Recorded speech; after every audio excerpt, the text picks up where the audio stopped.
तो दोस्तों स्वागत है आप सभी का XYZ मैथ के नए वीडियो में। तो आज के वीडियो में हम बात करेंगे घातांक का नियम का दूसरा वीडियो। ठीक है, तो इससे पहले मैंने आपको एक फार्मूला बता चुका हूं। ठीक है, तो डिस्क्रिप्शन में लिंक है, ऊपर ही मिल जाएगा, उस वीडियो को देख सकते हो।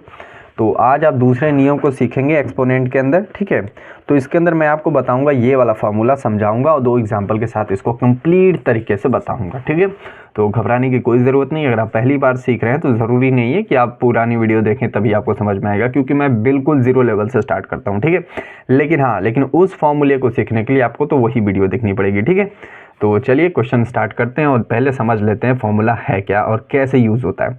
तो इस वीडियो को मैं 2 पार्ट में डिवाइड करूँगा। सबसे पहले मैं आपको बेसिक बताऊँगा, जिस तरह से लॉन्ग रूट जिसको बोल सकते हो आप। ठीक है, बिल्कुल बेसिक से समझाऊंगा। फिर उसके बाद शॉर्टकट तरीका भी बताऊंगा इस फॉर्मूले का यूज़ करके। ठीक है, तो चलिए देखते हैं। आपके सामने ऐसा कोई नंबर होगा, ये आधार है। ठीक है, आधार मतलब बेस। अब यहाँ पे 2 हो सकता है, 5 हो सकता है, 10 हो सकता है, जैसे यहाँ पे 5 है। ठीक है, अब यहाँ पे आप बिल्कुल कंपेयर कर सकते हो। यहाँ पे m और n का मतलब ये है कि ये दोनों नंबर्स डिफरेंट होंगे, एक नहीं हो सकते। यहाँ पे कुछ संख्या हो सकती है, यहाँ पे कुछ और संख्या हो सकती है, सेम नहीं हो सकती। ठीक है, जैसे यहाँ पे देख सकते हो, यहाँ पे m के स्थान पे 3 है। अब m के स्थान पे कोई भी संख्या हो सकती है, और 4 के स्थान पे भी n के स्थान पे 4 है, तो कोई भी संख्या हो सकती है। ठीक है, जो आपके क्वेश्चन में गिवन होगा, लेकिन ये दोनों सेम नहीं होंगे। ठीक है, तब आप ये फॉर्मूला यूज़ करोगे, इस बात का हमेशा ध्यान रखिएगा। ठीक है, उसके बाद ये फॉर्मूला क्या कहता है, सिंपल सा फॉर्मूला है कि आप जो बेस है उसको लिखो और पावर में इन दोनों को मल्टीपल को लिख दो। ठीक है, बस यही फॉर्मूला है। अभी चलिए स्टार्ट करते हैं। सबसे पहले बेसिक। ठीक है, तो इसका मतलब क्या होता है, सबसे पहले हम इसको एक्सपेंड करेंगे। ठीक है, एक्सपेंडेड फॉर्म में लिखेंगे। तो ये आपसे कह रहा है कि 5 के पावर 3, यही है ना, 5 के पावर 3 को 4 के पावर में लिखें, मतलब 4 बार 5 के पावर 3, 5 के पावर 3 आपको लिखना होगा। ठीक है, तो लिखो पहले इस वाले को पावर को हटाएंगे। ठीक है, तो ये 4 बार कह रहा है 5 के पावर 3 को लिखने का, तो यहाँ पे हम 4 बार लिखेंगे।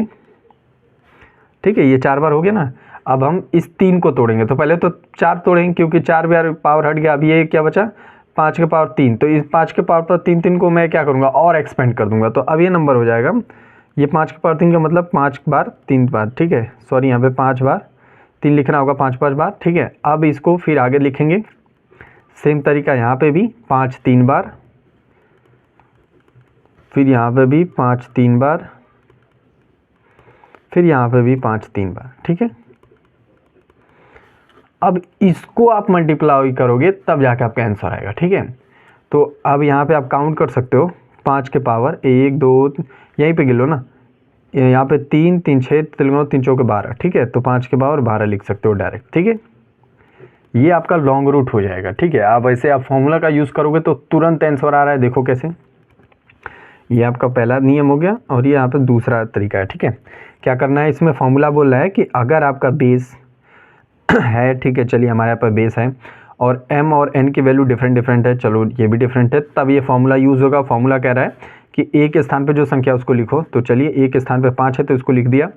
अब कह रहा है कि जो m और n है उनका मल्टीपल कर दो। 3 चौके 12 कितना हो गया, 3 चौके 12, ये हो गया आपका आंसर। ठीक है, इतना करने की ज़रूरत ही नहीं। ठीक है, अब इसमें लॉन्ग रूट जाओगे, समय लगेगा, तो वही तरीका इसको भी चलो लॉन्ग रूट से ही पहले बता देता हूँ। ठीक है, देख लो, यहाँ पे सबसे पहले 3 को हटाएंगे, ऊपर से पावर हटाते हैं, तो हमें लिखना क्या होगा, 4/7 के पावर 2 3 बार। ठीक है, तो इसको लिख लेता हूँ।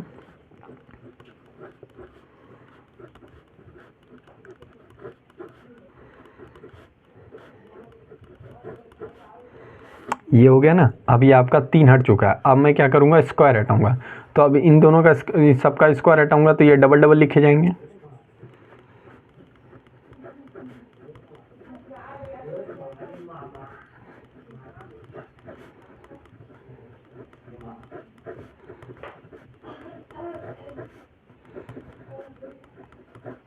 ठीक है, अब ये आपका नंबर्स बन के आएगा। अभी आपस में इनका मल्टीप्लाई करोगे तो हो जाएगा आपका, बेस के स्थान पे लिखना है 4/7, पावर में क्या जाएगा, 2 2 4 2 6। ठीक है, यहाँ पे भी गिनोगे तो ये 1 2 3 4 5 6 आएगा। ठीक है, ये हो जाएगा आंसर। या फिर आप डायरेक्ट इस फॉर्मूले का यूज़ करोगे तो वैल्यू तो आपके सामने ही आ जाएगी।